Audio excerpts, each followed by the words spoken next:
السلام عليكم ورحمة الله وبركاته. الشمورون من تابر اللي يركفني يتشا قماموني من مدامي وانت سنجتش براد وكبر دي سني دي حد جرا وانت انكبر دي سني دي حد يجولي جنا ما يرو كرد لجاسين تاني جتشو دنيا توصو هنياتين وجي مدامي وجتن دي بيتاني أما اللي مساكيسن يجولي هن إيجاني يجول إسن إلالتا إنها جنا ما يرو كاتي جنا ما يرو بروتي كاتي duraan dursiitii qursii kan keenya ijoolleen amma ijoolleen baay'een asii biyya galanii dhukkubsatanii mana yaalaarra deemaa jiran hanqina dhiigaa dhabanii dhibee garaagaraatiin saaxilamanii jechuudha.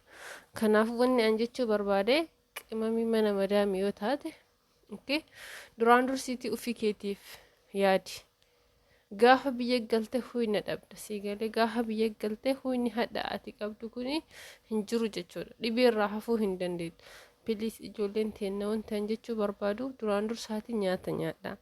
Nyaata keessa nyaadhaa ka'aatii dalaga seenaa ganamallee nyaanni xiqqaateetiin sa'atii ofii kabajanii nyaachuusaa goyi. Nyaata guddaa nyaattee faayidaa siin qabu.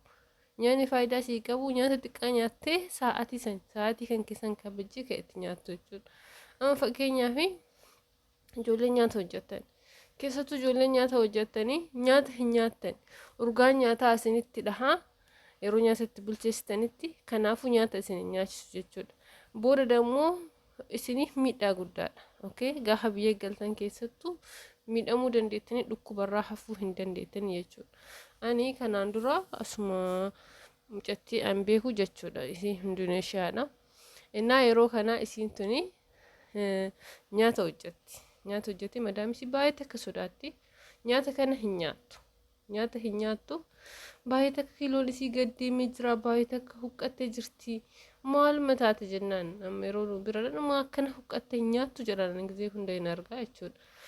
Innaa bakka nyaanni hin jira garuu hin sodaatti nyaata nyaachuu moo sodaattan nuti ribootii miti yookiin demmoo dirqama nyaanni nu barbaachisa. Makiinaan gaazii malee hin shoshoo akkasuma ilmi namaallee nyaata malee hin shoshoo ijoolleen mana madaanii bilis mana madaamii jirtan jechuudha.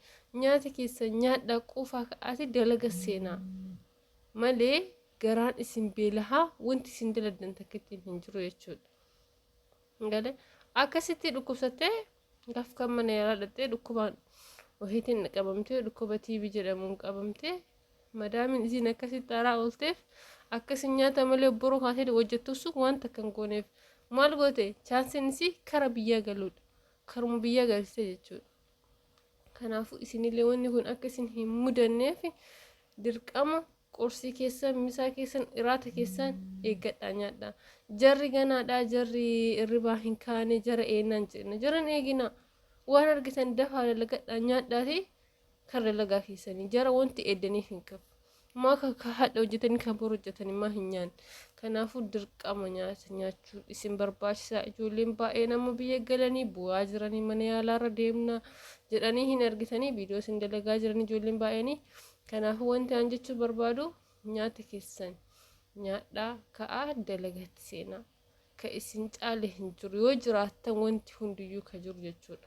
Yoo isin fayyaa hin qabne tama fayyaa isin gabbaasanii tama fayyaa qabdu ol fudhatanii jechuu jarri. Kanaafuu piliis wannan isin jechuu barbaade ijoolleen teenya piliis of eeggannoo godhaa qulqullina keessan eeggadhaa nyaata keessan nyaadhaa ka'aa dalagaa seenaa kan jechuu fi viidiyoo biraatiin walitti deebina nagaan tura baay'ee.